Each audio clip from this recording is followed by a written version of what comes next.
Welcome, beautiful teachers, to this episode of the Vibrant Music Teacher Chat Show.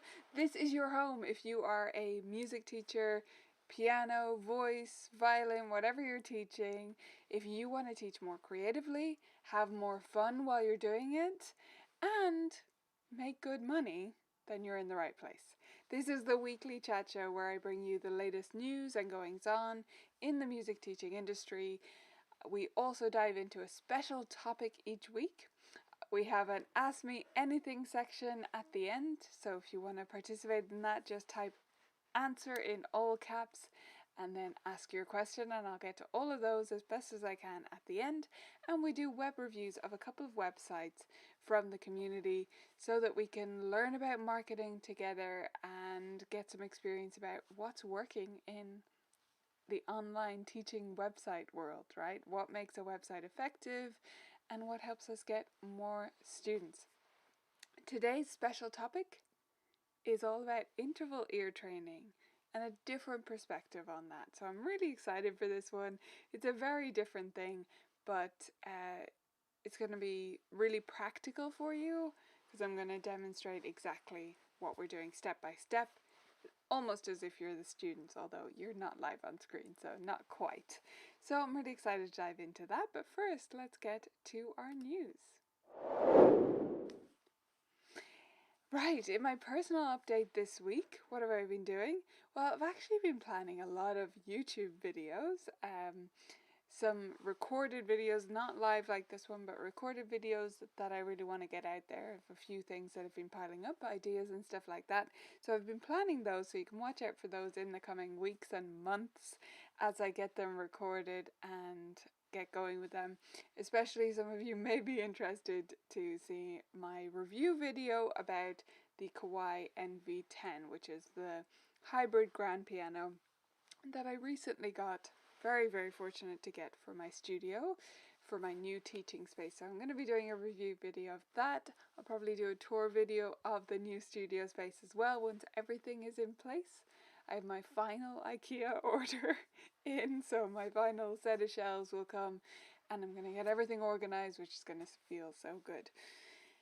But one thing I did get organised in that new studio space this week is my foam panels. So I've got these colourful foam panels that came last week and they're just to improve the sound quality in that room. So I put them up just yesterday and they're really bright and vibrant, so you're going to get to see those when I do that tour video. And again, they're just to improve the sound quality in that room because otherwise it could be a little bit echoey.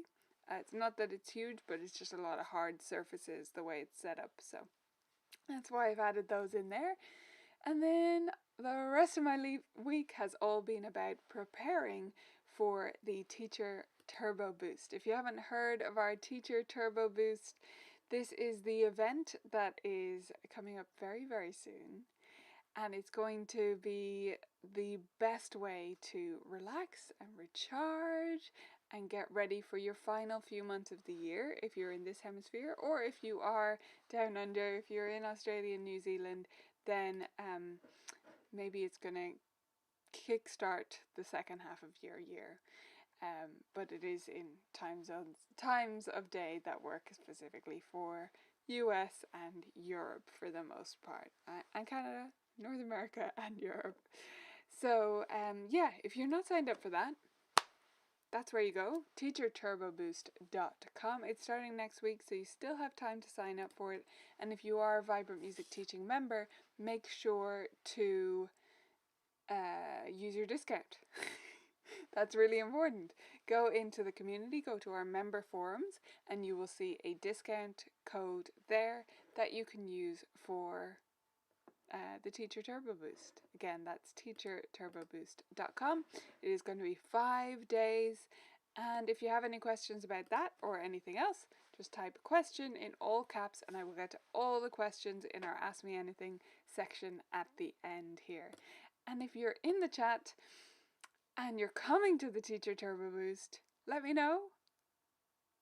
I'm so excited to see you there.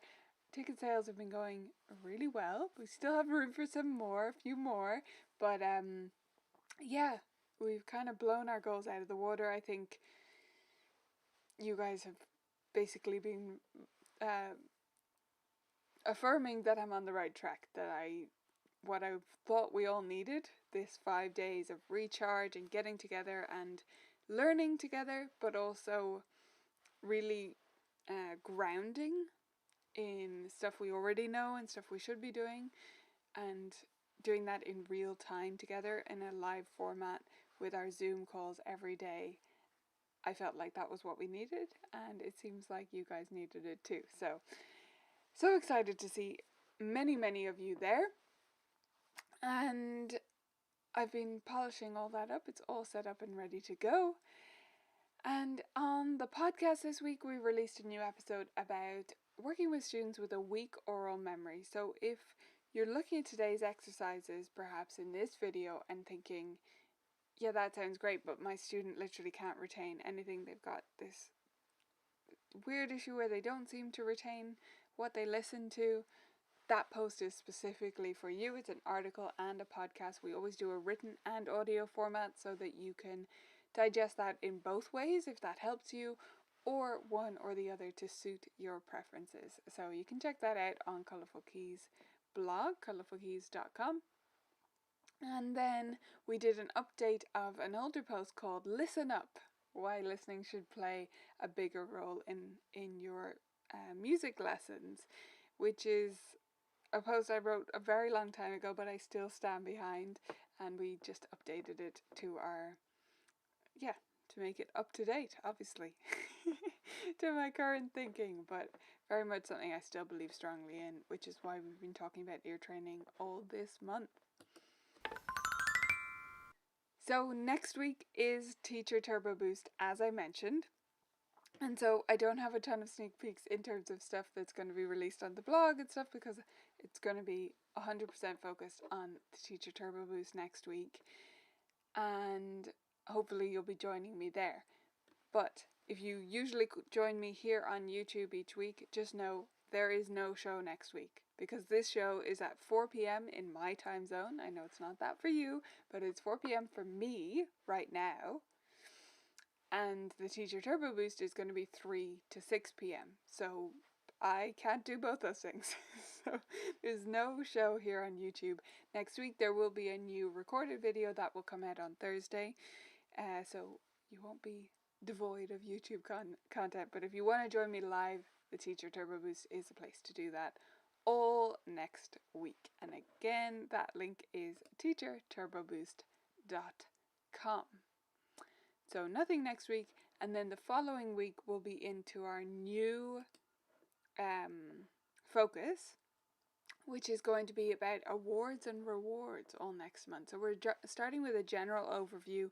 We're going to be looking at rewards and whether they work in the music studio, stickers, candy, prize boxes, my opinions on that, and your opinions. You know, this isn't a one-size-fits-all solution. This is about me sharing what works for me, the research that I've looked into, and us sharing together so that we can all make the right choices for our studio. So that's going to be our focus for April, awards and rewards, and we'll be into that for the next show, which is in 2 weeks.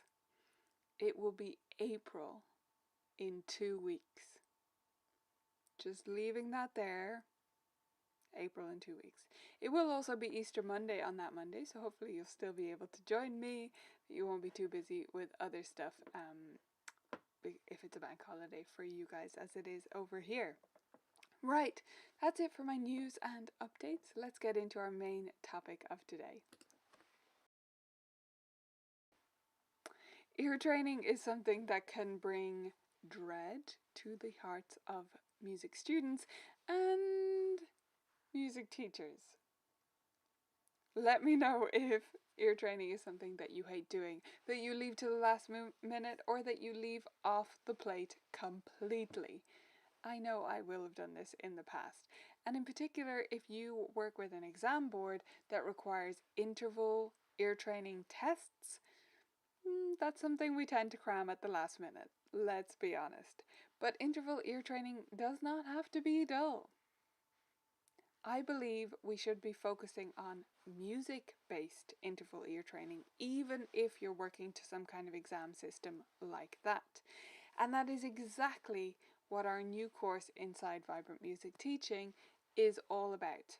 It's about using music to learn about intervals, to listen to various intervals and to practice finding them through music. And these layers build on each other in each of our 5 different tracks. There's layers that build on each other so that you can put together your own version of this music at the end and really create something and use your interval ear training for a good purpose.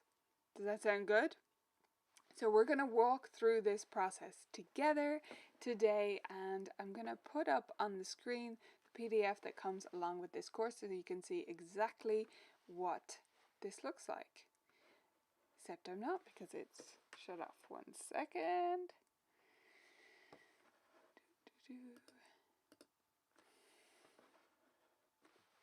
Okay, let's try this, shall we?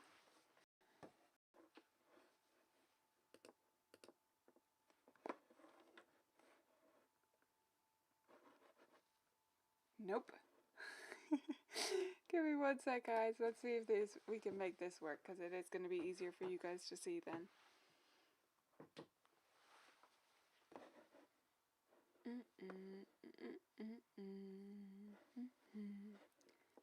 And while we're doing this, let me know how you currently teach ear training.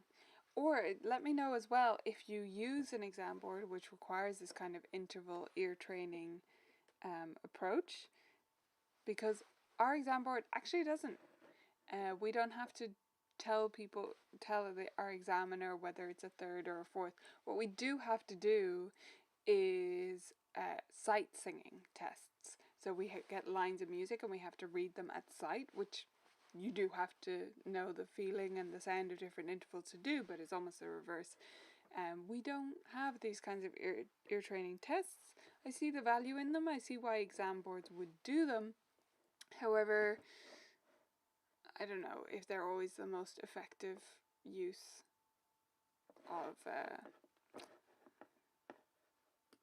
of the exam time or of the lesson time, right?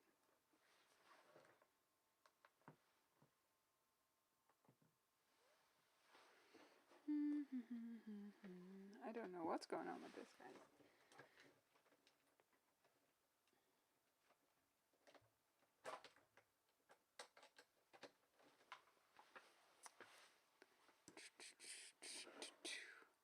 Nope. Don't think it's going to work for us. It almost worked for a second. That's why I was persisting so much. Because it showed for like a split second. Then it ran away. Okay, so it's not going to work, but that's fine. I can still explain the process to you, and I can still show it to you on my screen here, so don't worry. It's all good. So, the way this course works, as I said, is all about going through different tracks, and each track consists of layers. And I called it the ear elevator because we're going up through different buildings. So that's the way it is put together. And it comes with this PDF.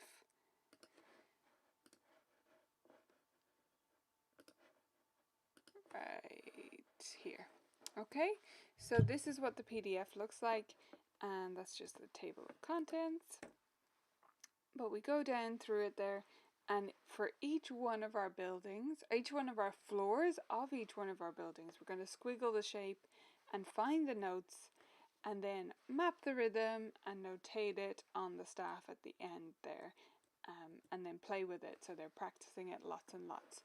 We use various different ways of notating this before we get to the staff, so that it's not that's standing in the way, and also so that they can think about it more abstractly. So that's what we're all about here. Now, Karen, that is not the first time I've had a tech problem. For sure. Nobody can be without tech problems. That's just not realistic. They happen from time to time, and especially on a live show like this, they will happen. But we work through them, right? So, let's listen to the first one of these tracks. We're going to go through the first building, which is called Black Office Block, and we start in the basement. Okay, so this is the basement track for you here.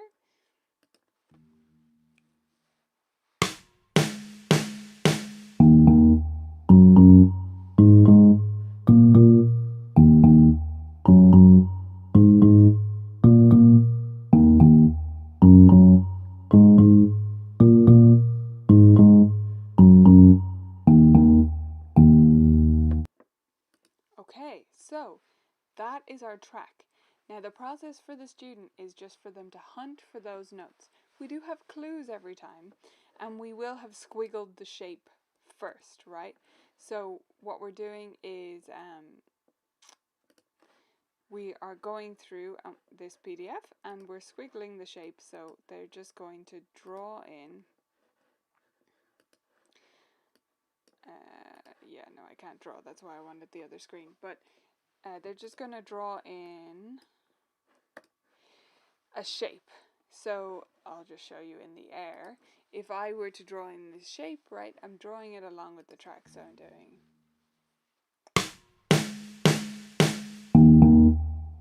going up there. Right, so they draw that kind of shape with their pen or on their iPad or whatever system you're using. And then they're starting to fill in the notes, and you'll see I have the notes mapped out for you there. So, or for them. So it's not like they have to puzzle around to find which scale it is. We give them that clue, but then they're going to color in the notes if it's that note. Okay? So they're just mapping it across. The rhythm doesn't matter yet at that stage. Now, while they're listening to that track, they're going to be hunting on the piano for the notes. So it would look something like this if we had our student.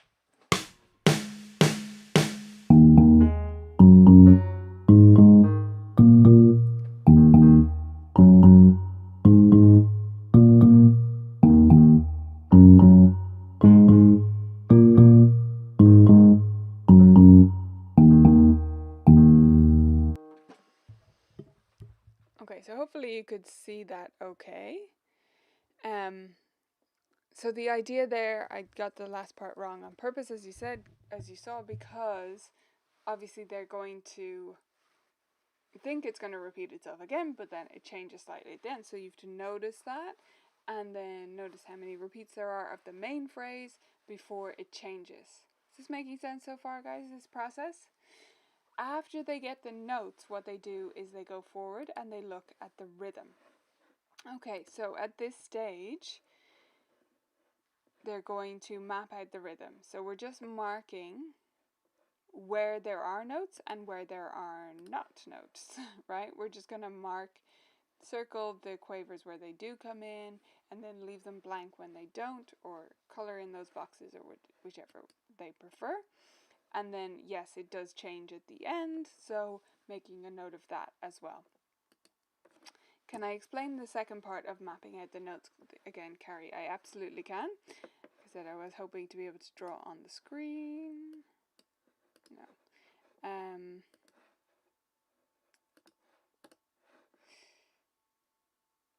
Yeah, let me do that. I think it's going to be worth it for us to open this up in a different program, since the iPad isn't working. That way I can show you exactly what it might look like if you were using a pen or that kind of thing. So the idea is that they're actually coloring in the boxes as they go through. So it is a kind of notation in a way. It's just a kind of pre-notation, I guess.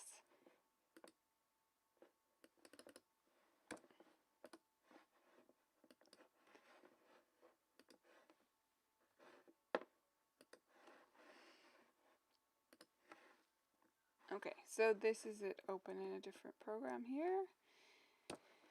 And what we would have them do is just go through and literally color in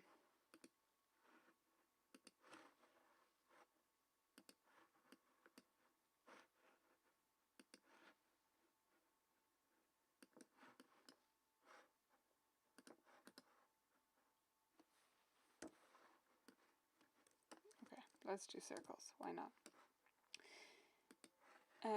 They would mark in with colours what the notes actually are, right? So you saw me discover there that it was E flat, so da-da, and then it actually just steps up, da-da, da-da, da-da, right? So I'm not paying any attention to the rhythm there. I'm just marking in the actual notes that happen, and then I would do the same thing for that ending pattern, and then I come back and I do the rhythm separately. So that's on the next page here, and that's where I mark in the notes where there are sounds. I think you can understand that a little bit more easily. One and, right? So you circle those notes where there are sound, or the beats or beat subdivisions where there are sounds, and you leave the others blank. And then you have both pieces of information separately so that you can put them together. One of the reasons I structured it this way is most students have the most trouble actually with the rhythm when it comes to notating things that they play by ear. So yeah, this isn't just about intervals.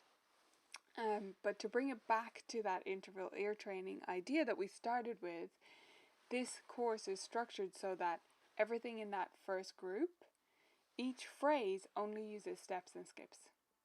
Okay, so for the whole of Black Office building, a Black Office block, it only uses steps and skips on the black keys. Okay, so it's actually, it's actually different intervals, but it never moves more than a key within the scale that they're given. And we go forward, so each building has a different scale. So it goes Black Office block and then whitewash flat, so that's all white keys, and then we go to a new key and a new key, and we finish up with the blues in the big blue warehouse. So that's super fun to put together. So we go through these. That was the basement. We figured that out. That would happen over several weeks. We're figuring out the notes, figuring out the rhythm, notating it, and then they practice and practice. Okay? Once they're comfortable with that, we might move to the first floor. And yes, I skipped the ground floor so that people in the US didn't get confused. US and Canada, right? Okay, so this one is the first floor.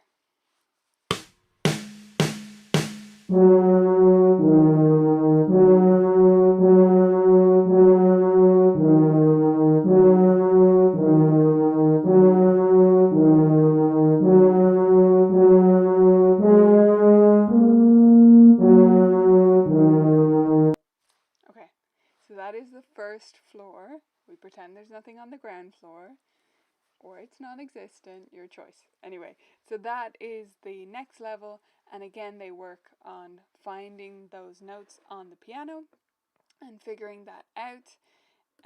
So that would be something like this.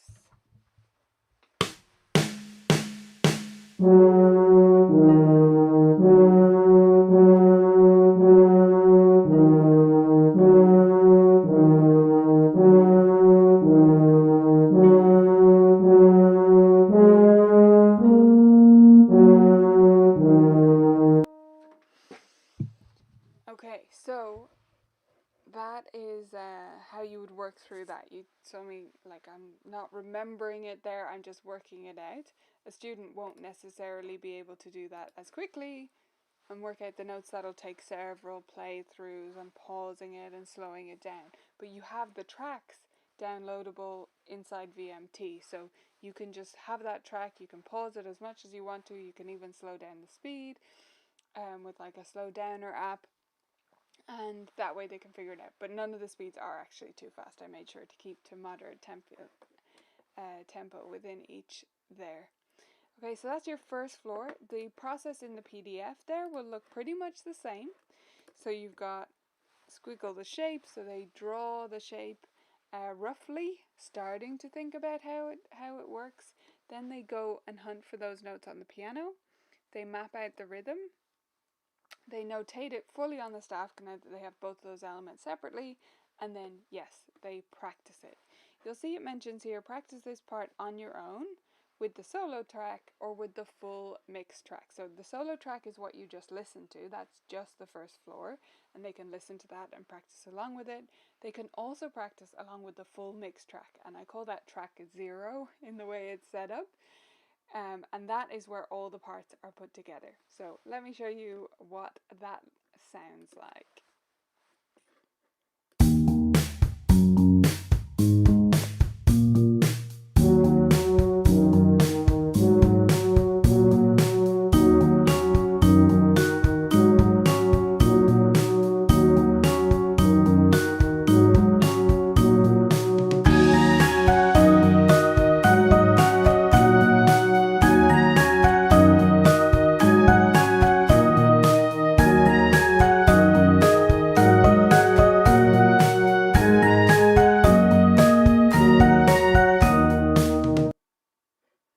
Okay, so that is your full mix track, and they can practice each of these tracks along with that once they've figured them out, right? So they can see how they start to layer together. And then once they've learned multiple parts, they can layer them together again themselves, right? They can play both parts, they can have someone else do one of the rhythm parts, which you're about to get to, while they play one of the parts, you can play with them, etc., etc. Let me play the second floor track for you.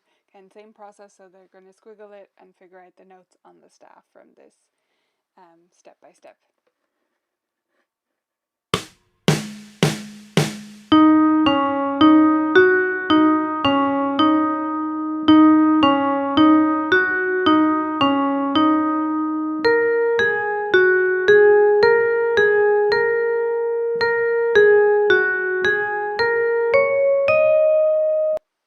Right, so the process. I'm just going to pause that so you guys can actually...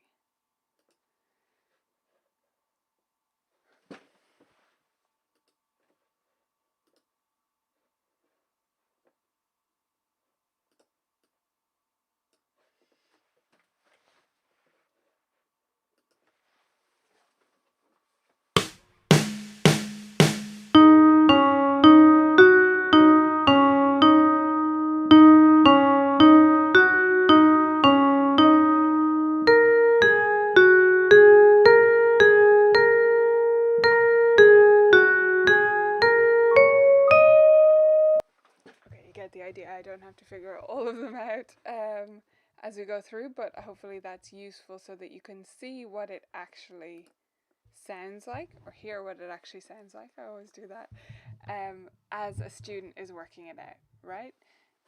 Again, the student's version might be messier. That's absolutely fine. It'll take them a little while to puzzle through it, but they're going to just be colouring in those boxes as we mentioned before. Someone asked a question about how you would logistically do that in an online lesson, or that was kind of mentioned. So obviously in person you can just print this out, goes in their folder, they can colour in the boxes. In an online lesson, it's actually not a problem at all, because if you're using something like Zoom, you have the annotate feature, right? The only reason I don't have that right now and can't use that as my go-to is we're not in Zoom. So that is an easy go-to option, or you can use any PDF annotation software like that. Anything like that will work great.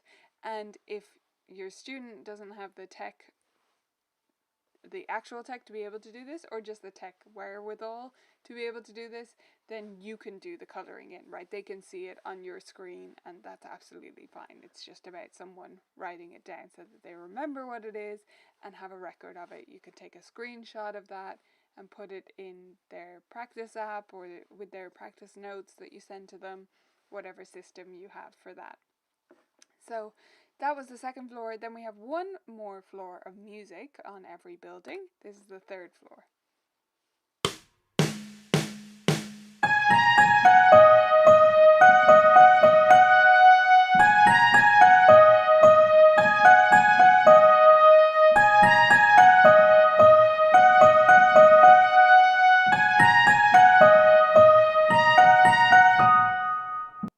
Okay, now that is the last floor of music.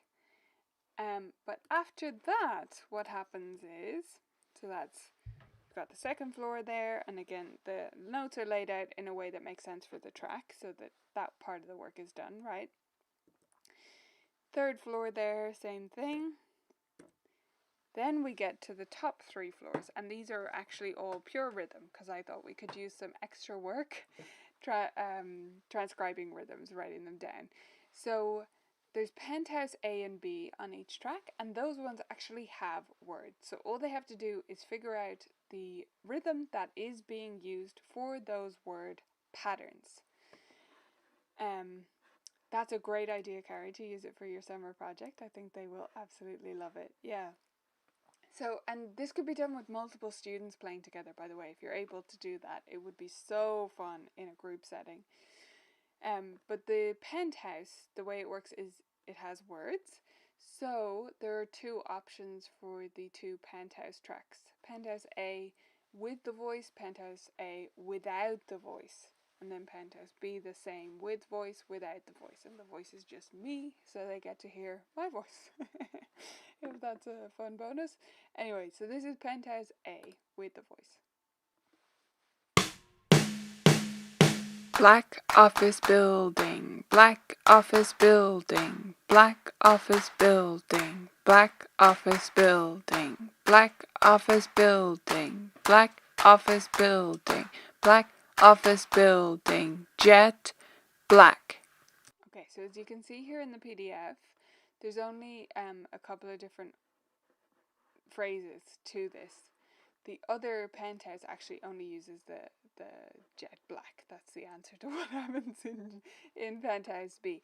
They get more complex as you go up through these different buildings, but this one is kept very simple. So play the track for them and then have them practice just saying, chanting and clapping along with it. So you can start with just clapping. Black office building, black office building, black office building, black office building, black office building, black office building, black office building, jet black. So you have to count carefully for that one. And then the other one sounds like this with the voice. Jet black, jet black. Jet black, jet black. I did make an effort to say it with slightly different intonation each time to avoid you getting bored. Anyway, jet black. They're going to practice that. Jet black. Now, based on the patterns they've already figured out for the rhythm, it's in the same time signature, right? It's the same track. So they can figure out if it's jet black, it's 2 minims, 2 half notes, right? And then they write those in, just draw them literally on the PDF right there. And then you have the roof, and the roof is rhythm only, and I use clicks for this one. So this is what the roof sounds like.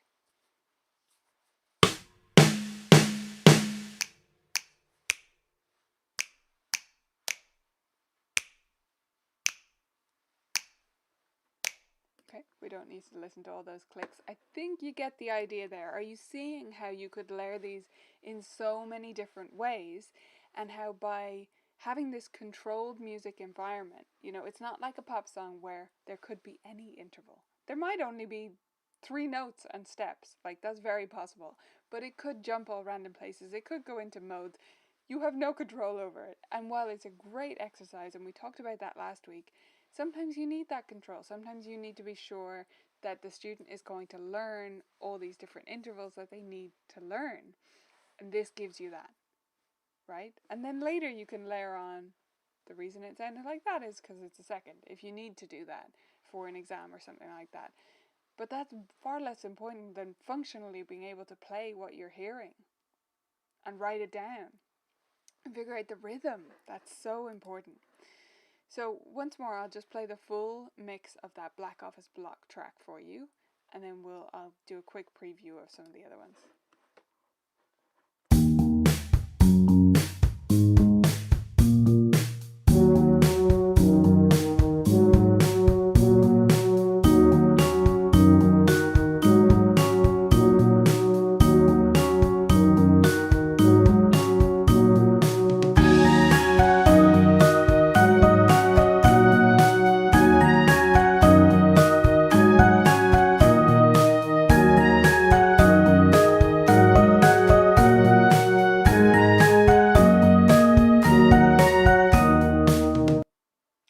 that's the full track. You can see how it comes in layers, the same layers we're doing, right? So you can actually hear them piling up on each other.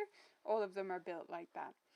This is the next one. I'm just going to play the full tracks of these other ones, and you guys can let me know if you have any questions beyond that. We won't do the step-by-step, floor-by-floor, or we would be here for probably hours, right? But this is Whitewash Flats.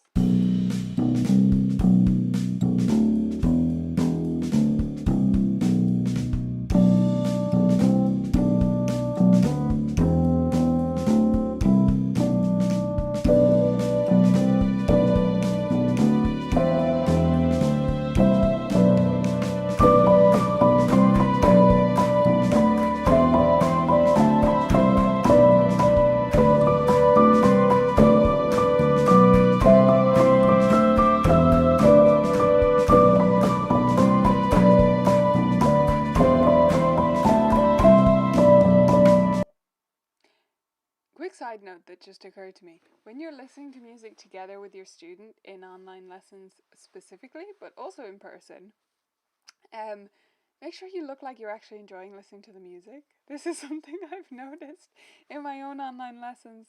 Like sometimes you can just, out of, I don't know, habit or awkwardness or something, you can just sort of look down and you're just waiting for the track. And it's not the best message to send. I try to make an effort now to look like I'm enjoying the music, because I am, but sometimes we need to focus on showing that on our face, I feel like. Okay, I'm going to play one last track for you, and I'm sorry if this gets stuck in your head. It always gets stuck in mine, but this is the final one. It's the Big Blue Warehouse, and by this stage you'll hear how complex what they're building up to is with each of those floors and all the different intervals that are involved here, right? So it builds up step by step. Each building includes more interval variety so that they can get to this stage.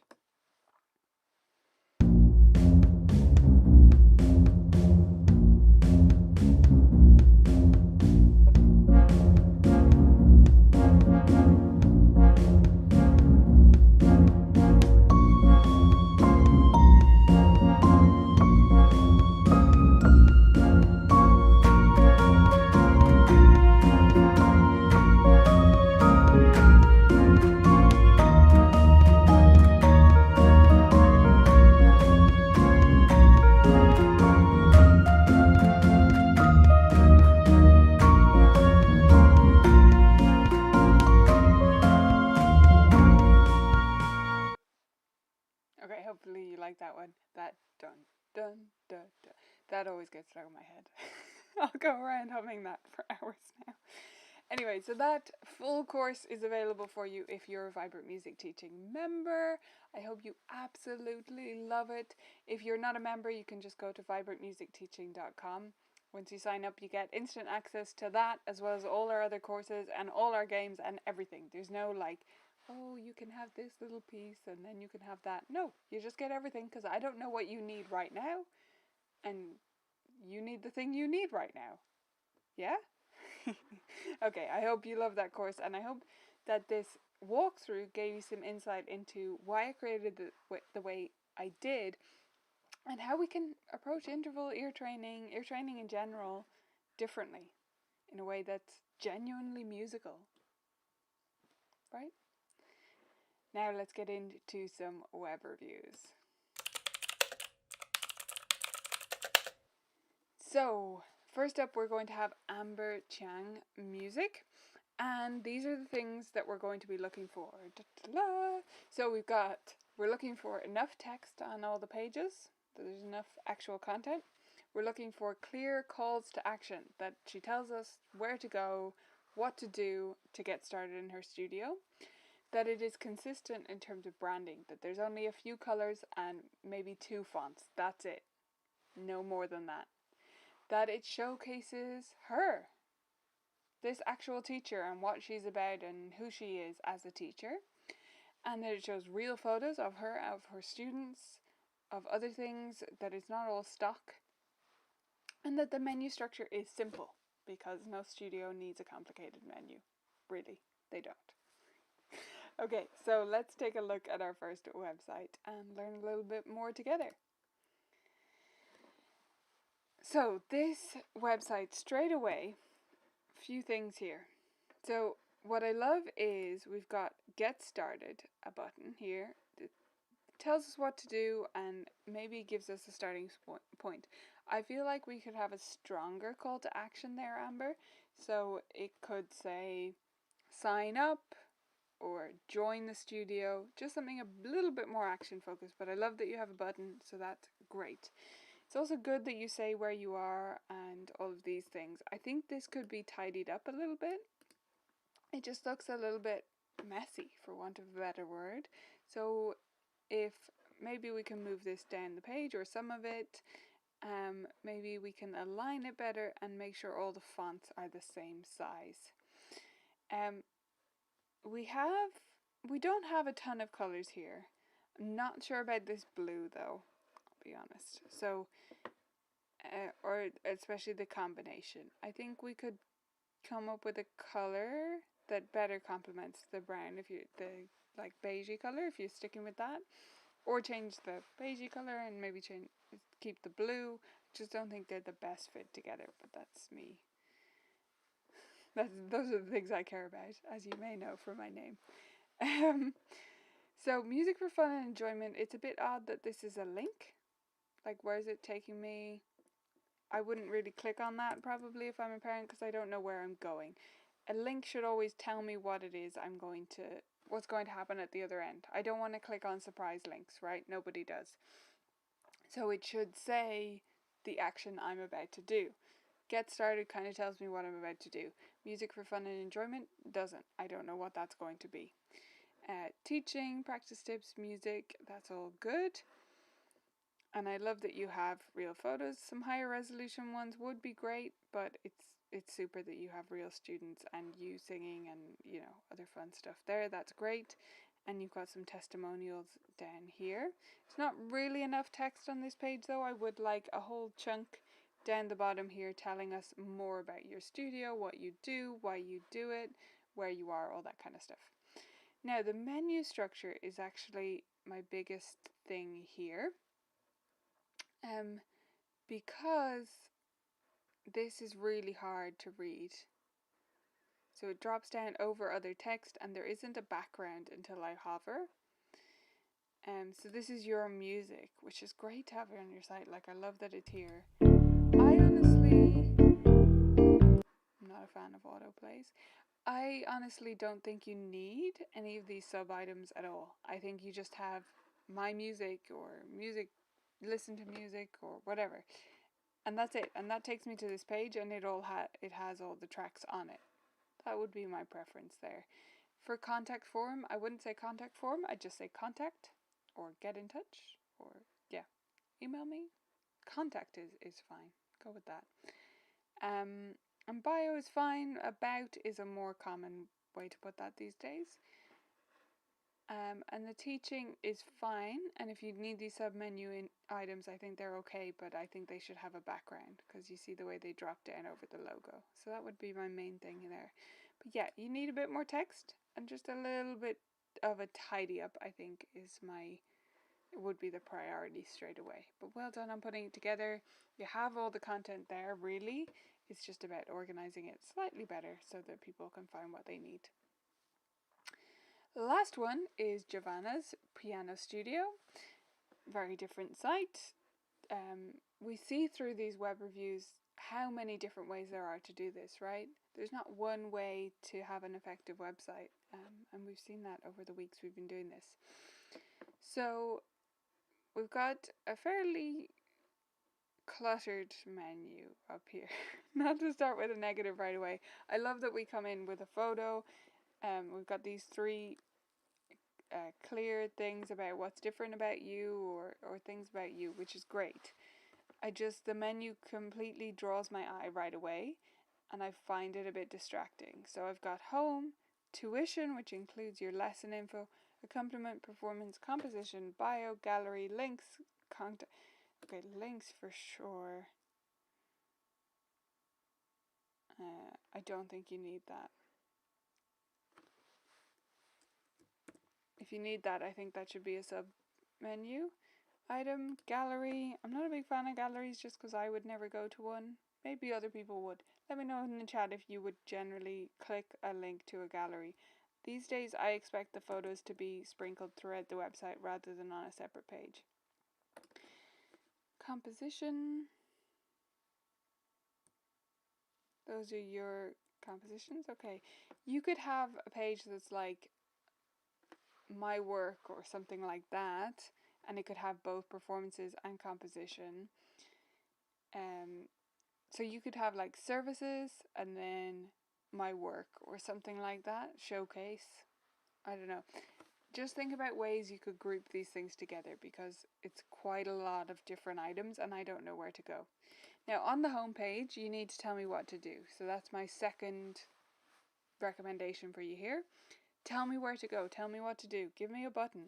Because these are links, but it doesn't really... Free trial, that should be a big button that says, book your free trial now. You see what I mean? And then other than that, on the homepage, just you need some text.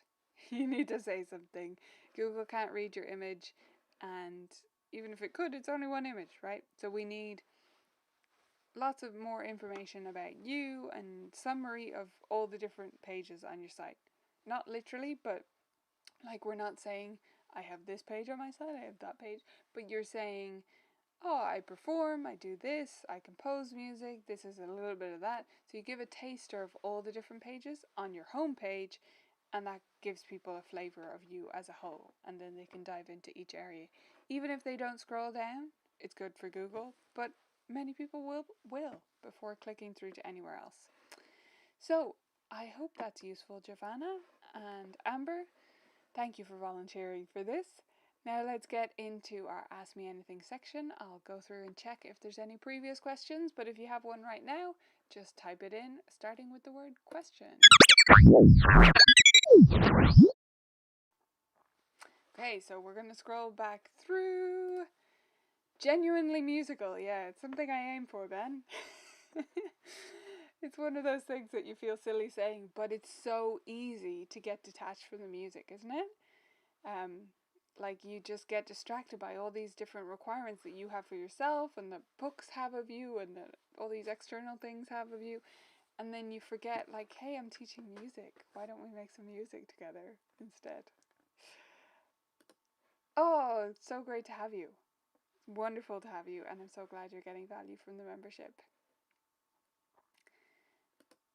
Susan, yes, absolutely. So something like that where you have an exam, or I don't know if they call that an exam or whatever, assessment. But you have something like that, exam, competition, festivals, whatever, and they're going to have to do those tests. Why not teach them that through a musical activity and then, yeah, test them on it, make sure it's okay before they go off to do the actual thing. But put the prerequisite of the knowledge and the understanding in place first and then do the last minute checkup, right?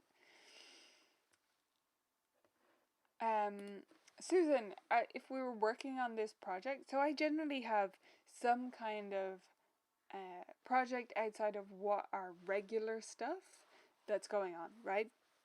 So if I was doing this right now, which I'm not, we're working on composing right now, actually in my studio.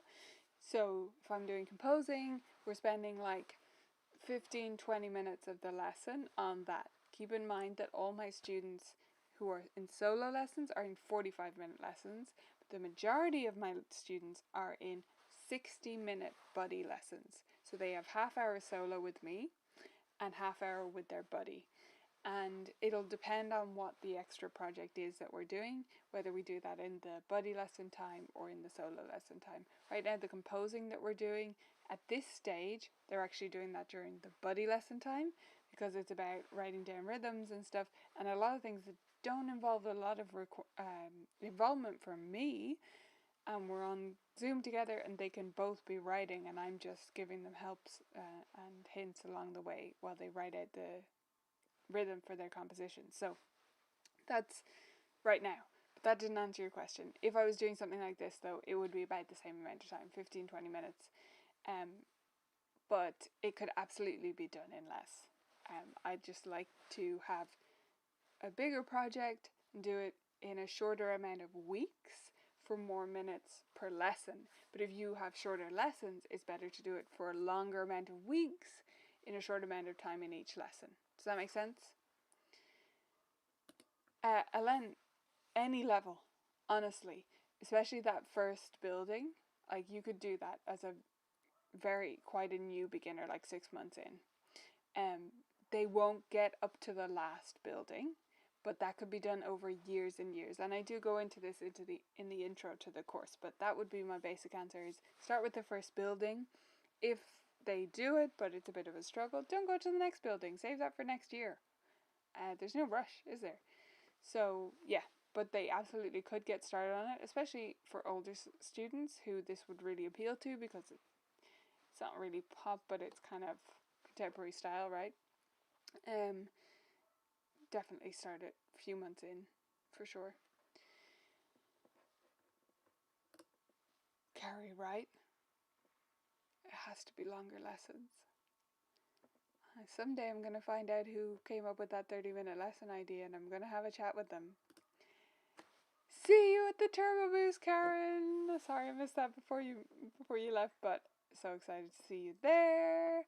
And if any of you watching haven't signed up, that's the link: teacherturboboost.com. teacherturboboost.com starts next week. Awesome stuff. Okay. Oh yeah, Susan, I meant to come back to that.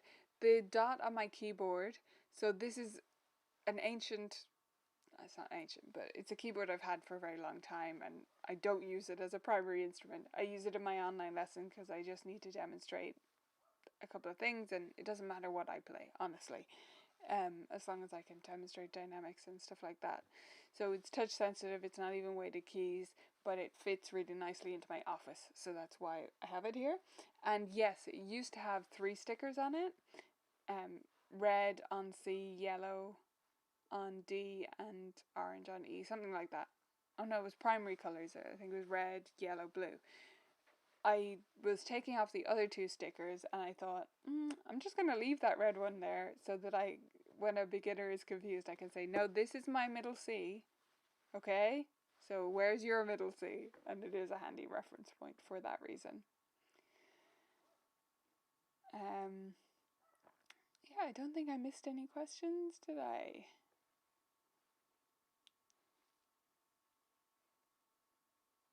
Awesome stuff. Okay, thank you all so much for joining me. It's been a blast as always.